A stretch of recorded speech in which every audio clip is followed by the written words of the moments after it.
একটা মা চোখের জল ফেলে শেষ হয়ে যাচ্ছে, একটা পরিবার যন্ত্রণায় শেষ হয়ে যাচ্ছে, আর আপনি ছেলেকে বাঁচাতে এসেছেন?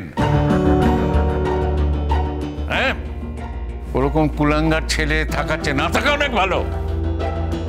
আমার ছেলে কুলাঙ্গার না আপনাদের বাড়ির মেয়ে কুলাঙ্গার সেটা তো পরে বিচার হবে। তবে একটা কথা মনে রাখবেন, এক মাগে কিন্তু শীত যায় না। এক্সকিউজ মি, আপনি আমাদের ভয় দেখাচ্ছেন নাকি? হ্যাঁ, ভয় দেখাচ্ছি, এছাড়া কোনো উপায় নেই, ভয় দেখাতে বাধ্য হচ্ছি। আপনি যে এইভাবে আমাদের বাড়িতে এসে আমাদের সকলকে থ্রেট করছেন, এই কথাটা কিন্তু আমি পুলিশকে জানাবো। আপনার মতো মানুষরা না এইভাবেই করে খায়, এতদিন তো এইভাবেই চলেছেন। হয়তো এখন কোনো পুলিশ অফিসারের সঙ্গে খুব খাতির হয়েছে, এবং সেটাও হয়তো আমার দাদার কল্যাণে। আপনি কিন্তু তখন থেকে একজন ভদ্রমহিলাকে অপমান করে চলেছেন। আপনার ওকে অপমান করার কোনো অধিকার নেই। আমার ছেলের কেরিয়ার শেষ করে দিচ্ছে, আর আমি ওনাকে অপমান করতে পারবো না? শুনুন, আপনাকে আমি একটা সুযোগ দিচ্ছি। আপনি খালি পুলিশে গিয়ে বলবেন সর্বজিতের কোনো দোষ নেই। কেন এই কথা বলবো কেন? মানে আপনি আমাকে কখন কি সুযোগ দেবেন? আমি কি আপনার সুযোগের প্রত্যাশায় আছি নাকি? আচ্ছা, আপনার কেন মনে হচ্ছে যে উনি পুলিশকে বললেই পুলিশ মেনে নেবে? পুলিশ তো নিজেও তদন্ত করেছে, তাদের খবরের কি কোনো দাম নেই? দেখুন, আপনাকে দেখে তো মনে হচ্ছে যে আপনি অ্যাডাল্ট, বয়স্ক একজন মানুষ। তাহলে এরকম নাবালকের মতো কেন কথা বলছেন বলুন তো? এই কে বলো তো তুমি? তখন তো খালি ফটর ফটর করে যাচ্ছ। আমি তো আপনার অপরিচিত একজন মেয়ে, আপনি আমাকে আপনি বলে সম্বোধন করবেন। আমি আপনাকে আমাকে তুমি বলে ডাকার অধিকার কিন্তু দিইনি। ওই শোনো, যদি বাঁচতে চাও, যে পিস বাড়িতে তৈরি করেছো তাকে শাস্তি দাও, শায়েস্তা করার চেষ্টা করো। শায়েস্তার করতে দিতে হবে না, এমনিতেই শায়েস্তা হয়ে যাবে। আমার নাতনি সাড়ে সর্বনাশ করে ছেড়েছে, ওকে আমরা ছেড়ে দেব? কিছুতেই ছাড়বো না, কিছুতেই ছাড়বো না। তুমি যতই রোহিত সেনের আত্মীয় হও না কেন, রোহিত কখনো অন্যায়কে প্রশ্রয় দেয় না, সব সময় ন্যায়ের পথে চলে। দেখো, রোহিত সেনই একদিন তোমার ছেলেকে না ওই হাজতে পুড়ে দেবে, বুঝতে পেরেছো? রোহিত সেনের ওপর আমাদের সে বিশ্বাস আছে। হ্যাঁ, বিশ্বাস তো থাকতেই হবে। এখন তো শুনছি যে আপনার নাতির চিকিৎসা তার কল্যাণেই হচ্ছে। যদি হয়েও থাকে সে ব্যাপারে আমাদের বলছেন কেন? যান গিয়ে রোহিতের সঙ্গে কথা বলুন। আর রোহিত সেন কি আপনার পার্সোনাল প্রপার্টি? উনি কি করবেন না করবেন, কোথায় কি করবেন, সেটা তো উনিই ডিসাইড করবেন। দেখুন, আপনার যদি সর্বজিৎকে সত্যি বাঁচানোর হয় তাহলে রোহিত আঙ্কেলকেই বলুন। রোহিত আঙ্কেলই তো পুলিশ কমিশনারকে চেনেন, উনি আপনাকে হেল্প করতে পারবেন। আমাদের বাড়িতে এসে আপনি কেন উমেদারি করছেন এটা বুঝতে পারছি না। দেখুন, উমেদারি নয়, আমি একজন ভদ্রলোক, তো তাই ভদ্রলোকের মতো বলতে এসেছি, ব্যাপারটা মিটমাট করে নেওয়ার জন্য। তা না হলে আপনাদেরই বিপদ বাড়বে। বিপদ বাড়বে? বিপদে ভয় দেখাচ্ছ? মানে অনেক বিপদ হজম করে নিয়েছি। তোমার দিক থেকে যে বিপদ আসবে সেটা আমরা হজম করে নেব। তার আগে আমায় দেখতে হবে তুমি কত বড় ক্ষমতাবান। বিপদের ভয় দেখাচ্ছে। নিজের বিপদ আগে নিজে সামলাও, তারপরে অন্যের বিপদের কথা ভাবো। দেখো আগে ছেলে ভবিষ্যৎ কি হয়, কি ঘট পাকিয়েছে আবার দেখো।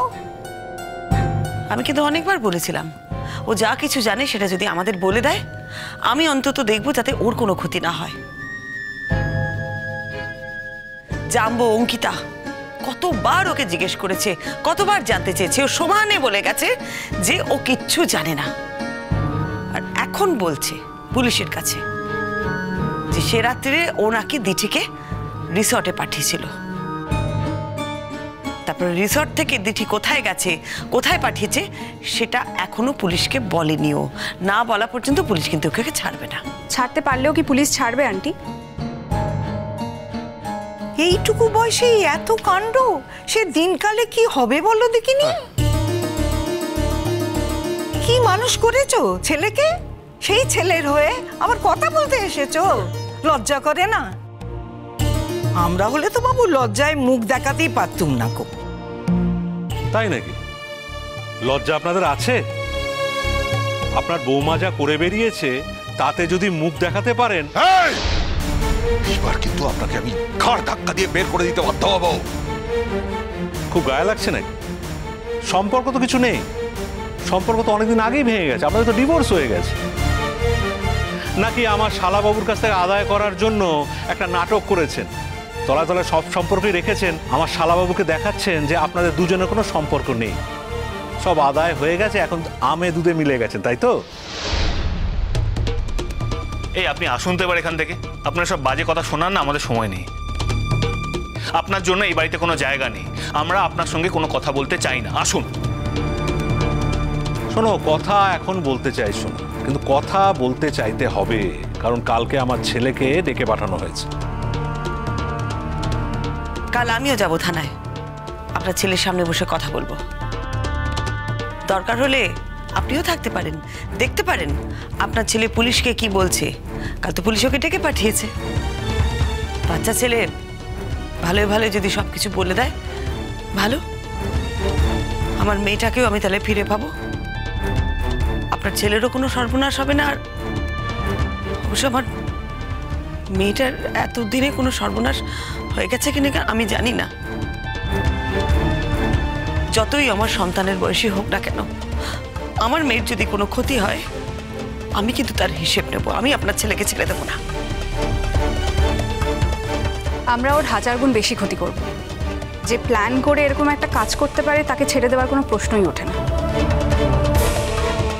এবার দয়া করে বাড়ি যান, বাড়ি গিয়ে নিজের ছেলেকে শিক্ষা দিন বা বোঝান যে কাল যেন এসে সব সত্যি কথা নিজের মুখে বলে।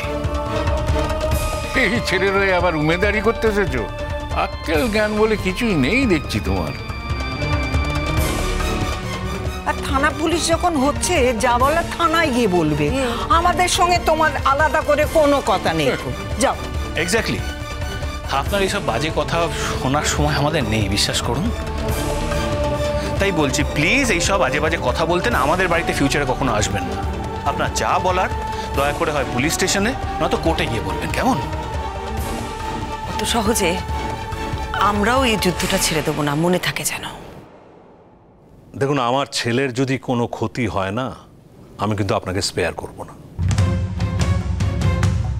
আর একটা কথা বলি, আপনারা তো পয়সা পেলে বিক্রি হয়ে যান। বলুন না কত টাকা লাগবে, বলুন, আমি দেব। বলুন কত টাকা চাই। খবরদার, অনেকক্ষণ থেকে আপনার অসভ্যতা সহ্য করছি। আপনি রোহিতদার আত্মীয়। ছি ছি ছি ছি ছি, এটা ভাবতেও আমার লজ্জা করছে। বেরিয়ে যান, বেরিয়ে যান আমাদের বাড়ি থেকে, এক্ষুনি বেরিয়ে যান বলছি। আপনি আমাকে টাকা দেখাচ্ছেন? আমার মেয়ের আজ এই অবস্থা, এত বড় ক্ষতি, সেই ক্ষতি আপনি টাকা দিয়ে পূরণ করবেন? আমার মেয়েকে আমি বেঁচে ফিরে পাবো কিনা সেটাই আমি এখনো অবধি জানি না, আর আপনি আমাকে টাকা দেখাচ্ছেন। আপনি যা যা বললেন না, সমস্ত কথা আমি কাল থানায় গিয়ে বলবো অফিসারকে, সব কথা বলবো। এখন যান এখান থেকে, বেরিয়ে যান, বেরিয়ে যান আমাদের বাড়ি থেকে।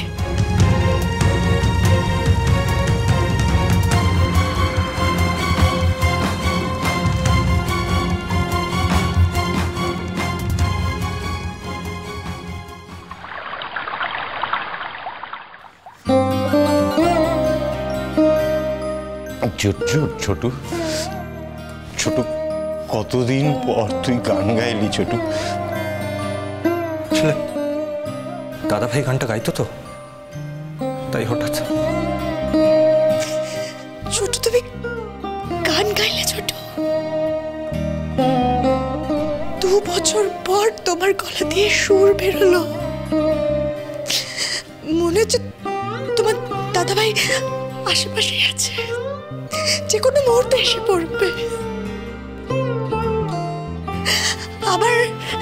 আবার আমরা সেই আগের মতো গান, গল্প, সুর সামান্য একটু মাংস ভাগ করে সবাই মিলে খাওয়া সব হবে। কিন্তু না বৌদি, আই এম সরি। সরি কেন বলছিস ছোটদা? কেন বলছিস সরি? তোকে কতদিন পর আমরা খুঁজে পেলাম বলতো, কতদিন পর খুঁজে পেলাম, শুধু ডিটিদের জন্য, ওর জন্য আজকে তুই গান গাইলি? না, ওর জন্য নয়। আমার গানটা চেনা ছিল তাই আমি গলা মিলিয়েছি। ওর জায়গায় অন্য কেউ থাকলেও আমি একই কাজ করতাম। জানি আমি কোনো ক্রেডিট নিইনি, কিন্তু তুমি যে গানটা গেয়েছো তার জন্য তোমার বাড়ির সবাই খুব খুশি হয়েছেন। আমি সেটার উপলক্ষ হতে পেরেছি মাত্র, এইটুকু ভেবেই আমার ভালো লাগছে। আমি তো চলেই যাব, হয়তো কালই আমাকে চলে যেতে হবে।